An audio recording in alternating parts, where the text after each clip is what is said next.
자, 임신한 분들 그리고 이제 임신할 분들 많이 이제 그 준비할 것들이 많이 있잖아요. 그러면서 이제 인터넷으로 많이 알아보기도 하고 박람회도 가고 이렇게 하시는데 이 뭘 준비하고 뭘 준비할 필요가 없는지 이런 거 한번 체크하고 넘어갔으면 좋겠어요. 어떻게 그 산모 용품, 그 아이 용품 이런 거 어떻게 준비하셨어요? 저는 사실 저도 정말 많이 찾아봤거든요. 근데 정말 남과 내가 달라요. 그러니까 내 아이와 내 아이, 뭐 다른 아이가 달라요. 그러니까 그냥 미리 준비할 게 생각보다 많지 않더라고요. 네. 그래요. 네, 그러니까 미리 준비해야 될 것들은 당장 못 쓰는 뭐 수건이라던가 뭐 손수건, 뭐 아이들이 당장 입을 내복들 그런 것들은 미리 준비해서 빨아야 되니까 그런 건 좀 필요한데 미리 준비하지 말고 이렇게 살면서 하나씩 필요한 것들을 구입하는 게 좋은 것 같아요. 태어난 다음에. 네. 최희 씨는 어떻게 했어요? 출산용품 리스트라는 게 있잖아요. 있죠. 되게 길잖아요. 첫째 때는 진짜 캐리어 이만한 데다가 맞아. 쫙 해놔고 그리고 애 방도 완벽하게 꾸며두고 뭐 기저귀 이렇게 쌓아두고 수건 다 한 3번 빨았어요. 수건도 가재 수건 그거 3번 빨았어요? 예, 건조기도 안 쓰고 다 이렇게 널어가지고 어허. 했었는데 둘째는 그냥 출산 가방 뭐 안 싸고요. 조그마한 백 하나 가져가고 뭐 출산 용품들도 조리원에서 쿠땡으로 로켓 배송했어요. 내일 오더라고요. 네, 이렇게 좀 간편하게 생각하시면 될 것 같고 너무 부담 느끼지 않으셨으면 좋겠고 사실 아기를 키우면서 그런 출산용품들 사는 거 돈이 많이 든다고 맞아요. 생각하실 수도 있어요. 애 키우는데 돈 너무 많이 든다더라 이럴 수도 있지만 이것도 그냥 사람 바이 사람이에요. 좀 심플하게 준비하실 수도 있고 요즘에는 뭐 중고용품이라든지 아니면 물려받는 거 친구들한테도 정말 생각보다 많이 물려받게 되거든요. 그리고 육아종합지원센터 가면 장난감도 빌릴 수 있죠. 이런 충분한 그런 시스템도 활용하실 수 있으니까 생각보다 그렇게 돈 많이 들지 않으면서도 육아용품 잘 준비하실 수 있습니다. 저는 절대로 사지 말라고 얘기하고 싶어요. 그러니까 그래요? 빌릴 수 있는 방법이 너무 많아요. 그리고 정말 중고 장터가 생각보다 너무 괜찮은 것들이 잘 나와 있어요. 그러니까 뭐 장난감 같은 거 하나를 사도 내 아이는 이거 싫어할 수도 있거든요.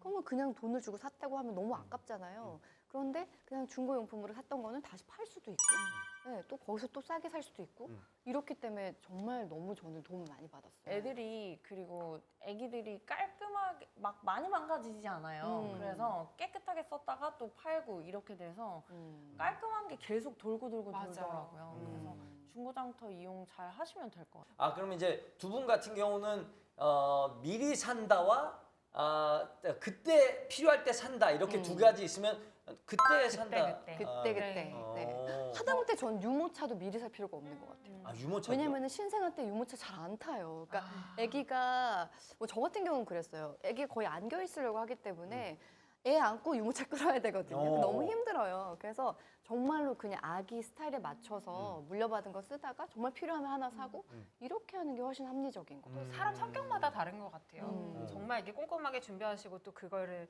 완벽하게 준비해가는 과정에서 그 행복을 느끼기도 그럴 수 하잖아요. 있죠. 우리 애기 거 이렇게 하는 과정에서 그래서 뭐 이렇게 준비하시는 재미도 있고 하지만 이제 둘째 정도 되면 그때 한다. 약간 맞아. 그러면 이제 혹시 미리 사야 되는 뭐 필수품 같은 게 있을까요? 저는 이제 의사 입장에서 말씀을 드리자면 체온계 같은 경우에는 이런 독감 시즌 이럴 그러네요. 때는 사실은 열나는 그 감염병들이 많이 돌 때는 체온계는 동이 나서 바로 배달이 안 될 때가 있어요. 그래서 체온계 같은 경우에는 사실은 미리 꼭 구비를 해두시는 거 전 추천드리고요. 그리고 사실 카시트 같은 경우에도 이제 뭐 저도 이 유모차는 절대 미리 사지 마시라고 저희 애도 유모차 절대 안 안 타요. 타요. 그래서 유모차는 그런데 카시트는 어렸을 때부터 억지로 태우는 습관을 들이셔야 되기 때문에 뭐 소아과 선생님들도 늘 강조하시는 부분이지만 체온계랑 그다음에 카시트 뒷보기로 하는 거 반드시 이제 부모님들이 좀 아셨으면 좋겠고요. 그다음에 이제 맘카페 같은 데서 많이 나오는데 왜 콧물 이렇게 뽑는 거라든지 흡입기. 그런 것들 이제 뭐 위생에 관련된 그다음에 아기들 건강에 관련된 이제 그런 키트들이나 뭐 이런 것들 해열제. 있잖아요. 이런 것들은 사실 너무 신생아 때는 사실 구매하시는 건 전 조금 지양하시는 게 맞다고 생각하고 소아과 이제 주치의 선생님들하고 조금 상의해 가시면서 왜냐면 오히려 그랬다가 이제 비강 내 상처 같은 게 나서 문제가 될 수 있기 때문에 신생아들은 이제 이런 구멍들도 작고 그러니까 네. 그래서 진짜 조심하셔야 돼요. 겨울에 이제 태어난 아기들은 신생한테도 콧물 막 나고 그럴 때 있으니까. 근데 콧구멍은 작은데 이제 막혀 있고 이러면 엄마들 입장에서는 되게 아기 숨 넘어갈 것 같고 아, 맞아. 그러니까 당장 뚫어줘야 될 것 같고 요새 또 소아과가 많이 이제 가기 힘드니까 오픈런하고 이러면은 당장 맘카페 찾아보면 이거 뚫어진다더라. 이러면 또 이제 우리가 또 마음이 동하게 되거든요. 근데 이게 신생아 때는 정말 조그만 맞아요. 거에 아기들이 이제 왔다 갔다 하기 때문에 병원에 꼭 가보셔야 된다. 아 근데 이렇게 얘기를 계속 이어갈 수 있는 게 우리가 다 애가 희한하게 둘씩이잖아요. 맞아요. 그 애가 이게 우리 이제 둘을 다자녀라고 얘기해도 되나라고 싶은 생각이 제 들었던 말이에요. 사람인데 네. 이젠 다자녀잖아요. 그렇죠.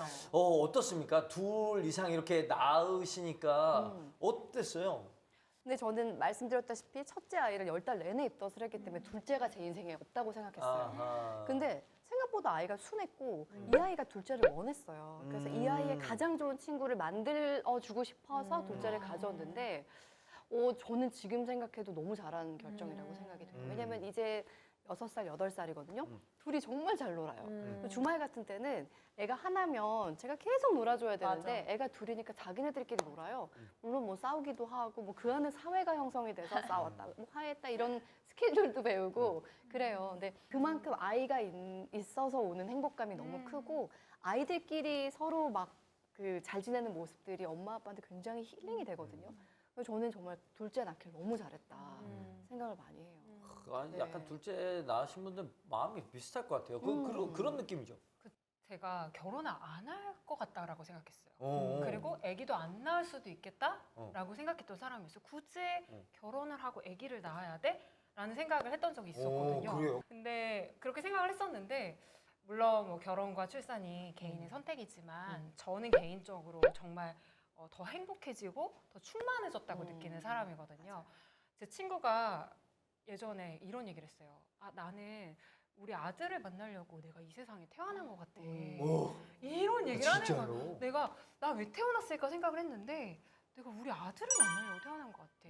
그 얘기를 했던 게 지금도 기억이 나는데 저도 아이를 키우면서 아, 내가 내 인생이 내가 원하는 건 이만큼이었고 내가 쌓고 싶은 건 이만큼이었고 다 못해도 괜찮다.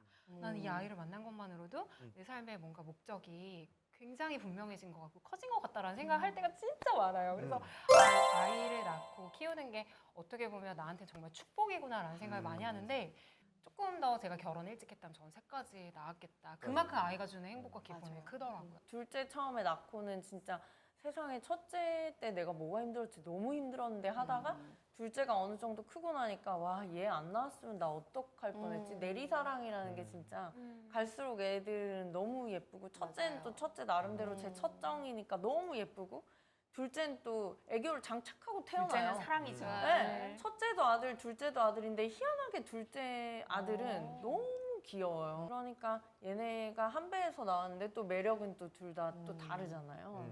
몇 살까지 도전할 수 있는 겁니까? 이제 만 35세부터는 저희가 노산이라고 부르는데 사실은 요새는 사회적으로 여자분들이 이제 사회적으로 뭔가 진출을 많이 해 있다 보니까 결혼이 확실히 늦어졌죠. 초산 연령 자체가 제가 알기로는 만 33세 정도로 많이 올라가기는 했어요. 근데 이제 이게 어떻게 보면 사회적인 거를 이제 생물학적인 나이가 못 따라가는 거죠. 이거는 변하지 않는 거거든요. 만 35세가 고령 임신이라는 거는 뭐 변하지 않거든요. 근데 요새는 결국에는 검사들도 많이 좋아졌기 때문에 이제 검사 미리미리 잘 해가지고 잘 케어를 해나가면 산부인과적인 합병증도 많이 줄일 수 있으니까 출산하시는 데 있어서 저희 산부인과 의사들의 역할이 좀 많이 중요해졌겠죠. 네. 보신 분도 느끼셨겠지만 사실 저희는 이제 둘씩 낳아서 이제 둘 좋다, 낳으면 더 좋다 얘기하지만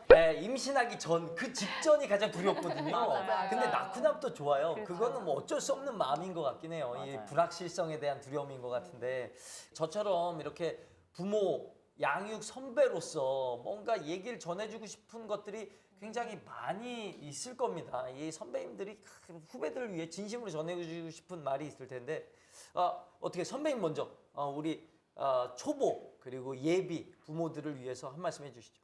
그 아이를 과연 낳아야 하는가? 음. 아이가 있으면 행복한가요? 라는 질문을 굉장히 많이 해요. 근데 저는 이거는 사실 경험해보지 않고는 알 수 없는 거기 때문에 제가 함부로 말할 수 있는 부분은 정말 아닌 것 같거든요. 근데 제가 아는 어떤 분이 그 얘기를 하더라고요.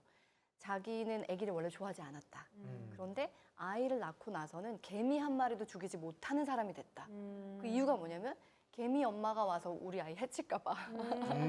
그만큼 너무 사랑이 커진 거예요. 그래가지고 부모가 돼보는 경험은 나를 굉장히 성장시키는데 굉장히 좋은 경험이라는 생각이 들더라고요. 그러니까 아이를 키우면서 느끼는 게 내가 다 주는 거라고 보통은 생각하잖아요. 내가 뭔가를 일방적으로 주면 억울할 수도 있고 어떻게 보면 지칠 수도 있는 건데 사실 저는 제가 받는 게 더 많다는 생각이 들거든요. 실제로 저희 아이는 자면서 잠꼬대로 엄마 사랑해를 해요. 내가 이런 사랑을 받아본 적이 있나? 부모님도 저를 사랑해 주셨고 남편도 저를 사랑해 주지만 이거는 굉장히 다른 차원의 사랑인 거예요. 내가 아니면 안 되는 절대적인 사랑을 받고 사는 이런 경험을 해보니 제 자존감이 오히려 올라가더라고요. 사랑받는 사람은 빛난다고 하잖아요. 그러니까 내가 주는 만큼 사랑을 받고 있기 때문에 정말 태어나서 가장 잘한 선택이라는 생각이 들어요. 정말 아이가 있고 나서 더 많이 깊어지고 더 많이 풍요로워지고 풍성해지는 느낌을 여러분도 느끼셨으면 좋겠습니다. 최희 아나운서. 저는 지금 정말 이렇게 아기가 어리니까 남들이 말하는 힘든 딱 그 시기를 지나가고 있잖아요. 아기가 어릴 때. 친구가 어느 날 그런 말을 하더라고요. 자기가 아침부터 아기 막 뒷바라지하고 아기들 키우고 육아하다 보면 너무 힘들고 지치대요. 뭐 출근도 해야 되고 자기 생활은 하나도 없고. 근데 어느 날 내가 나중에 딱 죽을 때 내 인생의 하이라이트 순간이 딱 머릿속에 떠오른다면 지금 내가 이렇게 힘들다고 했던 이 시간이 아닐까? 라는 얘기를 하는 거예요. 그래서 그 얘기를 딱 들은 이후부터는 아기를 보면서 힘들고 지치고 하는 이 시간들이 내 인생에 두 번 다시 돌아오지 않을 정말 이렇게 우리들 꼭 달라붙어서 서로가 너무 필요해서 살붙이고 있는 이 시간이 진짜 내 인생의 하이라이트겠다라는 생각을 했어요. 그래서 힘든 육아도 즐거운 마음으로 조금 할 수 있는 그런 에너지가 생겼는데 이제 예비 부모님들이 보시는 거잖아요. 육아하다 보면 좀 힘든 시간도 오고 지치긴 하겠지만 다시는 돌아오지 않을 내 인생의 하이라이트니까 좀 더 즐기는 마음으로 행복하게 보내셨으면 좋겠습니다. 이런 얘기가 저는 너무 귀한 얘기인 것 같아요. 왜냐면 저도 나중에 진짜 드라마 같은 데서도 회상씬 나오잖아요. 그럼 지금 딱 우리 장면이에요. 아이 키우면 막 비누방울 불고 막 뛰어다니면서 잡아봐라 하는 그 장면이 지금 우리가 매일매일 살아가고 있는 순간들이거든요. 그러니까 정말 지치고 힘들어도 그 순간들을 너무 소중하게 기억할 수 있으면 좋겠다라는 생각이 들어요. 선배님이자 전문가로서 한 말씀. 저는 이제 이런 얘기들 너무너무 공감하고요. 제가 진료실에서 이제 아기 낳으신 분들, 산모님들 보면서 되게 많이 느낀 건데요. 꼭 드리고 싶은 말씀이 교과서대로 크는 애들 진짜 없거든요. 교과서에는 3개월에 못 가누고 몇 개월에 뭐 하고 몇 개월에 뭐 하고 이유식은 언제 먹고 모유는 언제 떼고 이런 발달 과정들이 쫙 있잖아요. 근데 사실 교과서대로 크는 애들은 진짜 없습니다. 저희 애도 안 그랬고요. 근데 요새 보면은 너무 이제 우리가 극단적으로 나뉘어가지고 남들하고 이제 쫙 비교하면서 내가 애를 낳았을 때 저 정도 못하면 어떡하지? 나는 애가 태어났을 때 이걸 못 해주면 어떡하지? 이런 생각들을 하시면서 사실은 출산이나 이런 것들 다 미루거나 아니면 결혼, 임신, 출산 이런 거를 다 나는 포기하는 그런 세대로 가는 게 아닌가 싶어요. 그냥 제가 진료실에서 봤을 때는 진짜 많이 안타깝거든요. 이게 해도 될 것 같은데 왜 이렇게 하시지? 하고 너무 인터넷에 있는 케이스에 자기들을 너무 대입해서 그 케이스하고 나는 절대 같아지지 않는데 이런 소셜 미디어에 너무 환자분들이 많이 그러니까 사람들이 많이 빠져 있는 것 같아요. 그게 너무 안타깝습니다. 우리 수준에 맞게 우리의 길, 우리 페이스대로 잘 가시면 되겠습니다. 자, 오늘 이 양육 선배님들이 정말 여러분에게 이제 피가 되고 살이 되는 좋은 말씀 해주셨는데요.